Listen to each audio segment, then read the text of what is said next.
le président élu, réellement, a devant lui une situation avec des priorités multiples, difficilement ordonnançables réellement, parce qu'elles sont toutes urgentes et importantes. Cependant, il y en a au moins quelques-unes qui sont très urgentes. La première est d'ordre sociopolitique, consistant à plus de cohésion, plus de justice sociale dans ce pays-là. Parce que ça, c'est aujourd'hui le problème essentiel. Et le candidat l'avait perçu lui-même avant d'être président dans son programme. Et donc, la justice sociale, l'équité et la cohésion nationale sont la première priorité. Le deuxième chantier, qui est certainement en rapport avec le premier, c'est l'éducation. Nous avons un système éducatif absolument défaillant au moins sur deux plans. Le premier plan, c'est défaillant au niveau de l'État, de la cohésion au niveau national, parce qu'il y a plusieurs écoles selon la position sociale des gens. Aujourd'hui, il faut une école républicaine pour tout le monde. Le troisième chantier, qui aurait pu être aussi le premier, c'est le chantier économique. Parce que tout cela, pour l'affronter, pour pouvoir disposer de ressources, il faut gérer correctement les ressources et il faut mobiliser des ressources.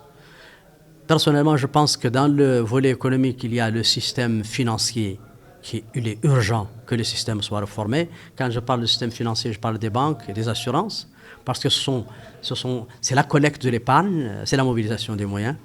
Et si il y a banqueroute de banques, c'est grave pour tout le pays.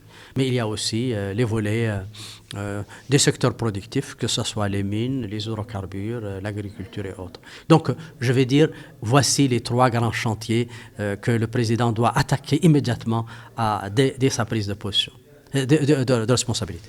Il va falloir qu'il montre qu'il est le détenteur réel du pouvoir. Ça, c'est le premier chantier. Que tous les Mauritaniens sachent que je suis là et que je suis le président de la République.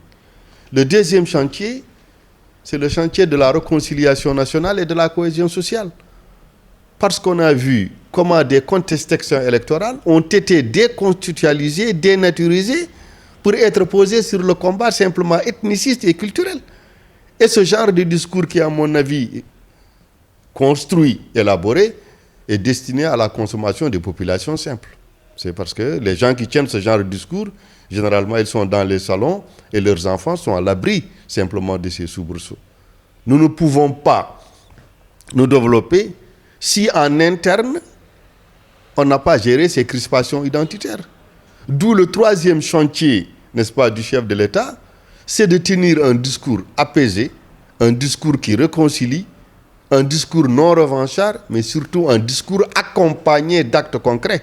Il ne s'agit pas de faire une marche, il ne s'agit pas de débaptiser une avenue, il s'agit de prendre des mesures effectives et efficientes pour l'accès égal de tous les Mauritaniens à l'état civil, qui n'est pas une faveur, qui est un droit.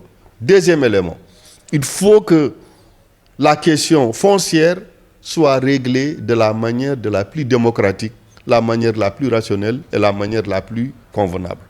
Le troisième élément, il a dit dans son programme qu'il veut faire de l'école le seul moyen de l'ascension sociale. Quand on sait en Mauritanie les réseaux clientélistes, le poids des tribus, le poids des régionalismes, le poids des féodalités, et que quelqu'un nous dit « je veux faire de l'école la seule voie pour une promotion de l'ascension sociale », nous disons bravo, on applaudit.